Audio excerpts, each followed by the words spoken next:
नमस्कार दोस्तों, आज हम बात करने वाले हैं आयुष काउंसलिंग की और जानेंगे कि आयुर्वेद, होम्योपैथी और यूनानी जैसे कोर्सेज में एडमिशन कैसे मिलता है। आयुष की ऑल इंडिया काउंसलिंग की पूरी जानकारी आपको इस वीडियो में मिल जाएगी। यदि आपने अब तक हमारे चैनल को सब्सक्राइब नहीं किया है तो कर लीजिए। यहाँ आपको आयुष काउंसलिंग से रिलेटेड सभी अपडेट्स मिलते रहेंगे। आयुष की काउंसलिंग 2 लेवल पर की जाती है, सेंट्रल काउंसलिंग और स्टेट काउंसलिंग।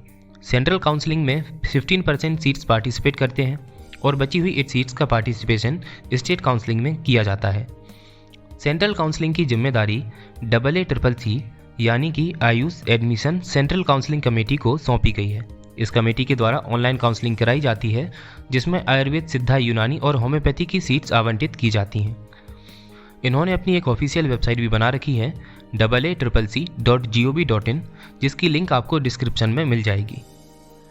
अगर हम काउंसलिंग की बात करें तो काउंसलिंग में 15% सीट्स के अंतर्गत government colleges, government aided colleges और सेंट्रल यूनिवर्सिटीज़ आती हैं।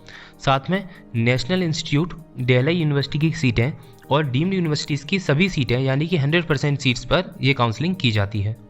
अगर हम एलिजिबिलिटी क्राइटेरिया की बात करें तो नीट क्वालिफाइड सभी लोग इस काउंसलिंग में पार्टिसिपेट कर सकते हैं। अब हम काउंसलिंग की प्रोसेस को जानते हैं। काउंसलिंग की प्रोसेस में सबसे पहले फर्स्ट स्टेप पे है रजिस्ट्रेशन। आपको रजिस्ट्रेशन करना होगा और एक निश्चित शुल्क काटकर आपको पेमेंट करना होगा। रजिस्ट्रेशन के बाद आती है चॉइस फिलिंग।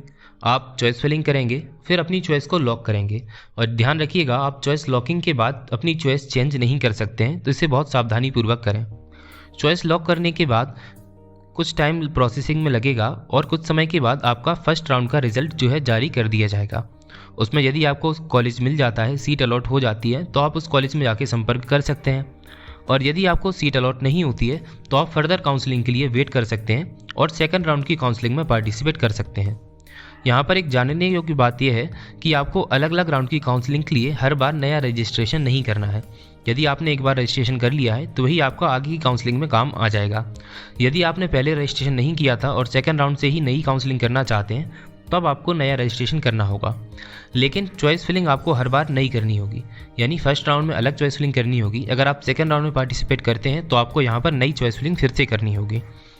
इसी तरीके से फर्स्ट, सेकंड और थर्ड राउंड की मॉपअप काउंसलिंग चलती है और फिर भी सीटें यदि खाली बच जाती हैं तो वे फाइनल स्टेट वैकेंसी राउंड में चली जाती हैं और उसके बाद भी अगर सीटें बचती हैं तो वे उन स्टेट अथॉरिटीज़ को वापस कर दी जाती हैं। अब हम यहाँ पर सिक्योरिटी मनी की पूरी कहानी जान लेते हैं कि इसकी रिफंड प्रोसेस क्या है और सिक्योरिटी मनी की कहानी क्या है। आपको यहाँ पर गवर्नमेंट कॉलेजेस के लिए 10,000 रुपये यानी 10,000 रुपीज़ और डीम्ड यूनिवर्सिटीज़ के लिए 50,000 रुपीज़ यानी 50,000 रुपये तक जमा करने पड़ते हैं। अगर आप दोनों काउंसलिंग करना चाहते हैं तो फिर आपको सिर्फ 50,000 रुपये जमा करने होंगे। अब ये 50,000 रुपये वापस मिलने की क्या प्रोसेस है? यदि आप कॉलेज में एडमिशन ले लेते हैं, यानी इस काउंसलिंग के थ्रू आप कॉलेज अलॉट होता है और आप उस कॉलेज में एडमिशन ले लेते हैं, तो आपकी कॉलेज की फ़ीस में ये पैसे ऐड कर दिए जाएंगे। यदि आप कॉलेज में एडमिशन नहीं लेते हैं और सीट छोड़ देते हैं या एग्जिट कर लेते हैं, तो यदि आप फर्स्ट राउंड में एग्जिट करते हैं तो आपका पूरा पैसा रिफंड कर दिया जाएगा। यदि आप सेकेंड राउंड में एग्जिट करते हैं और सीट नहीं लेते हैं, ज्वाइन नहीं करते हैं, तब भी आपका पैसा रिफंड कर दिया जाएगा। लेकिन अगर आपने वहाँ पर जाके सीट ज्वाइन कर ली है कॉलेज में जाके, तो फिर आपका पैसा रिफंड नहीं किया जाएगा। और थर्ड राउंड में रिफंड की कोई भी पॉलिसी नहीं है, यानी अगर आप मॉपअप राउंड में सीट लीव करते हैं तो फिर आपका पैसा रिफंड नहीं होगा। यहाँ पर हम जो रजिस्ट्रेशन फ़ीस है उसको भी जान लेते हैं।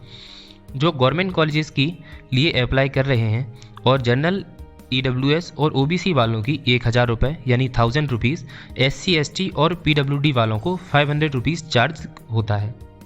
साथ में जो डीम्ड यूनिवर्सिटीज़ के लिए अप्लाई कर रहे हैं उनको 5,000 रुपीज़ का चार्ज करना पड़ेगा।